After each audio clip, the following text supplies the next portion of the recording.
ہندوستان پر مغلوں نے کئی سال حکومت کی۔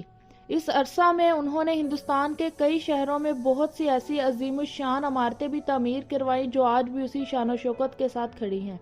لاہور، دلی، آگرہ اور کئی شہروں میں مغلیہ طرز تعمیر کے شاہکار نمونے نہ صرف اپنی الگ پہچان رکھتے ہیں بلکہ انہی میں سے ایک تاج محل کو دنیا کے جدید 7 عجوبوں میں شمار کیا جاتا ہے۔ دوستو، تاج محل کس نے، کب اور کیوں تعمیر کروایا اور تاج محل میں کتنے اخراجات ہوئے؟ آج کے اس دور میں اس کی کیا اہمیت ہے؟ آج کی اس ویڈیو میں ہم اسی بارے میں بات کریں گے۔ دنیا میں آج جہاں بھی تاج محل کا نام لیا جاتا ہے وہاں شاہ جہاں کا نام ضرور آتا ہے۔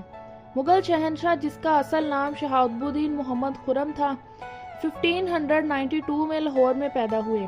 شہاب الدین سلطنت مغلیہ کا 5واں شہنشاہ تھا۔ شاہ جہاں نے اپنے دور حکومت میں تاج محل کو بنوایا تھا۔ اس عالیشان سٹرکچر کو بنانے کے لیے 20,000 مزدوروں نے کام کیا تھا۔ ان مزدوروں نے دن رات محنت کر کے اس خوبصورت عمارت کو تعمیر کیا۔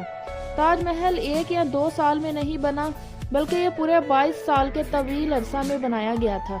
اگر آج کے دور میں اس کی قیمت کا اندازہ لگایا جائے تو یہ سنگ مرمر کی بنی ہوئی خوبصورت عمارت $1 بلین یعنی 7,500 کروڑ روپے کی ہے۔ حیرانگی کی بات تو یہ ہے کہ اس زمانے میں تو کوئی انجینئرز بھی نہیں تھے، تو پھر یہ خوبصورت عمارت کیسے بنائی گئی؟ اس بلڈنگ میں مغل شاہکاروں نے اپنے ہنر کی کئی ایسی نشانیاں چھوڑی تھی جن کی دنیا کے بڑے سے بڑے انجینئرز آج تک تعریف کرتے ہیں۔ اس بلڈنگ کو ڈیزائن کرنے کا طریقہ بہت ڈیفرنٹ تھا۔ اس طرح کی خوبصورت بلڈنگ دنیا میں اور کہیں بھی نہیں ہے۔ اگر تاج محل کو مین گیٹ کے پیچھے سے دیکھا جائے تو یہ بلڈنگ بہت بڑی نظر آتی ہے، اور جیسے جیسے ہم تاج محل کے قریب جاتے ہیں تو یہ عمارت چھوٹی ہونا شروع ہو جاتی ہے۔ اگر دوسری عمارتوں کے میناروں کو دیکھا جائے تو وہ بالکل سیدھے کھڑے ہوتے ہیں، لیکن تاج محل میں ایسا نہیں ہے۔ تاج محل کے چاروں میناروں کو باہر کی طرف نکالا گیا ہے۔ ان کو اسی لیے باہر نکالا گیا ہے کہ اگر کوئی زلزلہ وغیرہ آتا ہے تو یہ مینار باہر کی طرف ہی گرے اور تاج محل کو اس سے کوئی نقصان نہ پہنچ سکے۔ تاج محل کے وہ کون سے راز ہیں جن کو 400 سال پہلے چھپانے کی کوشش کی گئی؟ شاہ جہاں نے جب تاج محل کو تعمیر کروایا تو اس وقت نہ ہی کنکریٹ تھا اور نہ ہی سٹیل موجود تھا، تو پھر شاہ جہاں نے یہ دنیا کی خوبصورت اور تاریخی عمارت آخر کیسے بنائی؟ اس محل کا ڈوم 40 میٹر اونچا ہے، اور اس کو کیسے بنایا گیا؟ یہ سلسلہ شروع ہوا تھا 1607 میں، جب انڈیا اور پاکستان میں مغل امپائر کا ہولڈ ہوا کرتا تھا۔ اس دن مغل بادشاہ کا بیٹا شہاب الدین محمد خرم 15 سال کا ہو چکا تھا، اور اس کی سیلیبریشن میں آگرہ میں پارٹی رکھی گئی تھی۔ شہاب الدین چونکہ مغل بادشاہ کا سب سے پسندیدہ بیٹا تھا، اسی لیے ہر سال اس کی سالگرہ پر بادشاہ اپنے لاڈلے بیٹے کو سونے اور ہیروں میں تول دیتے تھے، یعنی جتنا وزن شہزادے خرم کا ہوتا تھا اتنے ہی جوہرات اس کے نام کر دیے جاتے تھے۔ لیکن اس سالگرہ میں ایک خاص بات تھی، مغل بادشاہ نے اپنے وکیل کی بیٹی سے شہزادے خرم کی شادی کر دی۔ اس کا نام ممتاز محل تھا۔ شہزادے خرم بہت بہادر اور طاقتور انسان تھے۔ اگلے 10 سالوں تک شہزادے نے کئی جنگیں لڑی اور ان کو ان جنگوں میں فتح بھی حاصل ہوئی۔ مغل بادشاہ نے شہزادے کے اس کارنامے سے خوش ہو کر اس کو شاہ جہاں کا لقب دیا، جس کا مطلب ہے دنیا کا بادشاہ۔ شاہ جہاں کی 6 بیویاں تھیں، لیکن شاہ جہاں ممتاز محل کو سب سے زیادہ پسند کرتے تھے۔ یہی وجہ ہے کہ شاہ جہاں کا زیادہ سے زیادہ وقت ممتاز محل کے ساتھ گزرتا تھا۔ وقت تیزی سے گزر رہا تھا اور 4 سالوں کے بعد 1621 کو مغل بادشاہ کا انتقال ہو گیا۔ ان کے انتقال کے 7 سالوں کے بعد ہی شہزادے خرم کو مغل بادشاہ بنا دیا گیا۔ ساری رعایا نئے شہنشاہ سے بہت خوش تھی۔ اسی دوران مغل امپائر اپنے پورے عروج پر تھا۔ پوری دنیا میں ان کا ہی چرچا ہوتا تھا۔ کسی کو بھی اس بات کا علم نہیں تھا کہ یہ خوشیاں بہت جلد غم میں تبدیل ہو جائیں گی۔ شاہ جہاں کو بھی بادشاہ بنے 1 ہی سال ہوا تھا کہ انہیں ایک اور جنگ کا سامنا کرنا پڑا۔ یہ جنگ تقریباً 2 سال تک چلی۔ اس جنگ میں بھی شاہ جہاں کو پھر سے فتح ہوئی۔ ابھی شاہ جہاں اس فتح کا جشن منا ہی رہے تھے کہ انہیں ایک افسوسناک خبر ملی کہ ممتاز محل کی حالت بہت خراب ہو گئی تھی، اور 17 جون 1631 کو ممتاز محل اس دنیا فانی سے رخصت ہو گئی۔ دیکھتے ہی دیکھتے پوری مغلیہ سلطنت پر غم کے بادل چھا گئے۔ یہ خبر شاہ جہاں پر آگ بن کر گری تھی۔ اس خبر نے تو شاہ جہاں کی دنیا ہی ختم کر ڈالی تھی۔ کہا جاتا ہے کہ اس خبر نے شاہ جہاں کو غم کے اندھیروں میں دھکیل دیا تھا۔ اگلے 8 دنوں تک شاہ جہاں نے کچھ نہیں کھایا تھا اور اگلے 2 سالوں تک شاہ جہاں نے کوئی موسیقی نہیں سنی تھی۔ ممتاز محل نے مرنے سے پہلے ایک آخری خواہش کی تھی۔ انہوں نے کہا تھا کہ ان کی قبر دنیا کے سب سے خوبصورت مقبرے میں بنائی جائے۔ ممتاز محل کی آخری خواہش کو پورا کرنے کے لیے شاہ جہاں نے اپنی ساری زندگی وقف کرنے کا ارادہ کر لیا تھا۔ ممتاز محل کے انتقال کے 6 ماہ بعد ہی تاج محل کی کنسٹرکشن شروع کر دی گئی۔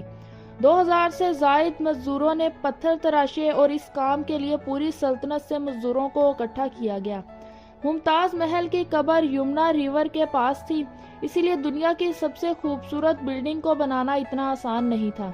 ریور کے پاس کی زمین بہت سافٹ ہوتی ہے، اسی لیے اگر یہاں کھدائی کی جاتی تو اس سے تاج محل کی فاؤنڈیشن کو کافی نقصان پہنچ سکتا تھا۔ اسی لیے مغل انجینئرز نے یہاں سب سے پہلے کنویں کھدوائے اور پھر ان کنووں کو پتھروں سے بھرا گیا اور اس کے اوپر پتھروں کے بڑے بڑے کولمز کھڑے کیے گئے تاکہ تاج محل کو مضبوط بنایا جا سکے۔ اس سارے کام کے لیے مزدوروں کے ساتھ ہاتھیوں کی بھی بہت بڑی فوج کا استعمال کیا گیا۔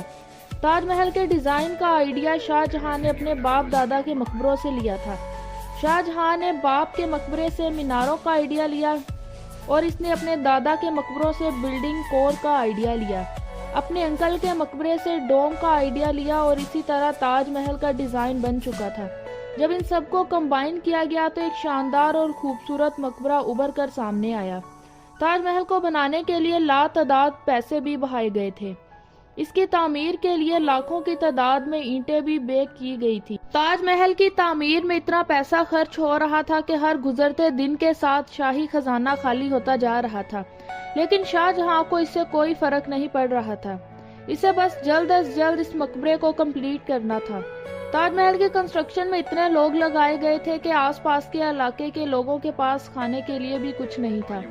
2000 مزدوروں کی ڈیمانڈ پوری کرنے کے لیے شاہ جہاں نے آس پاس کے علاقوں سے اناج آگرہ منگوا لیا تھا۔ کئی سالوں کی بھرپور محنت کے بعد بلڈنگ کا سٹرکچر کمپلیٹ ہو چکا تھا۔ اب باری تھی تاج محل کو سنگ مرمر سے ڈیزائن کرنے کی۔ یہ سنگ مرمر راجستھان سے آگرہ منگوایا گیا تھا۔ 1000 ہاتھیوں کی مدد سے یہ ماربل راجستھان سے آگرہ منگوایا گیا تھا۔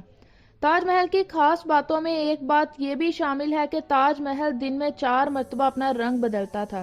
سورج نکلنے سے پہلے تاج محل کا رنگ بلیک کلر کا ہوتا ہے اور سورج نکلنے کے بعد یہ لائٹ یلو اور پنک کلر کا ہو جاتا ہے، جبکہ دوپہر کے وقت تاج محل کی خوبصورتی کا نیا رخ دیکھنے کو ملتا ہے۔ ایسا لگتا ہے کہ جیسے نیلے آسمان پر موتی چمک رہا ہو۔ سن سیٹ کے وقت یہ بلڈنگ پوری گولڈن کلر کی نظر آتی ہے۔ پورے 22 سال کی محنت کے بعد 1654 میں تاج محل کی کنسٹرکشن مکمل ہو گئی۔